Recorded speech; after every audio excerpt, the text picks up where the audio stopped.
الباب ومفيش حد في الشقة، فافتكرت ابويا بقى لما كان بيخش عليا الأوضة ياخدني بحضنه وينصحني ويقول لي قوم يا تشوف لك شغلانة بدل ما انت قاعد في البيت زي النسوان كده. ازيك يا حاج؟ اتحرك يا ابن الكلب. عمره ما ندهلي باسم.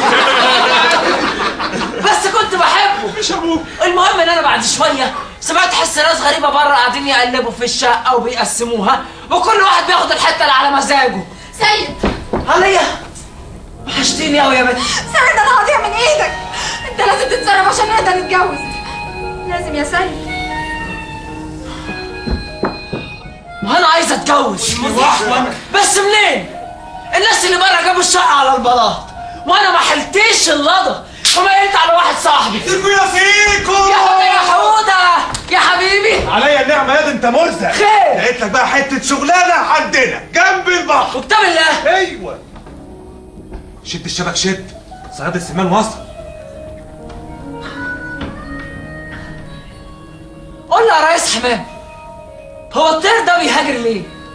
الطير ده بيجي لما الجو يكون حوالين منيه مسقع، حبايبه اللي مولف عليهم بيقوموا مشغولين عنه،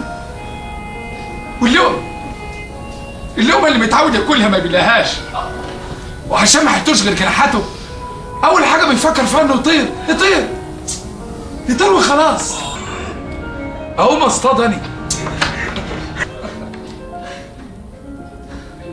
فقررت إن أفتح الباب وأخرج. بس هخرج إزاي؟ يا حبيبي انت مالكش دعوه الحوار. الله يخرب بيتك. بص انا هرسيك، انت اديني الفلوس وانا هصفرك. عيني يا باشا.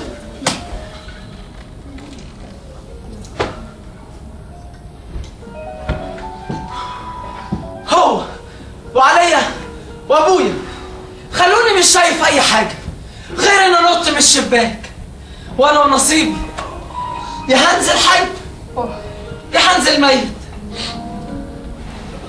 عرفتوا ليه بقى؟ انا ما خرجتش من الباب ونطيت من الشباك.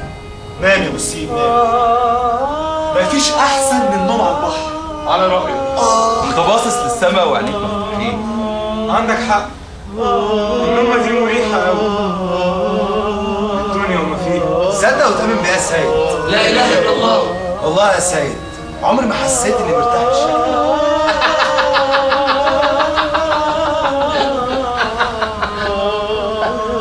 عارف انا يا سيد ايه؟ انا حاسس دلوقتي بس ان السما واخداني في لقاء. ويا سلام على حنية المية وهي بتغطيه، والرملة زي بيتنا. بس ياه لو امي كانت معايا. يا ابن اللذينة طبق معاك. ناموا بقى نام الله يخرب بيتكم. تصبحوا على خير. من اهلا وسهلا. صباح خيروجة. من اهلا وحمادة.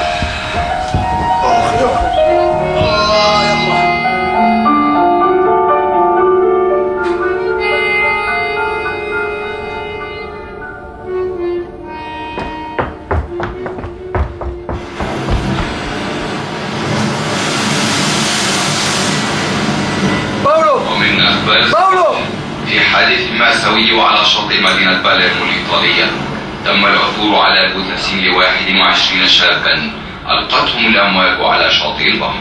هذا وقد اختفت ملامح أغلب الجثث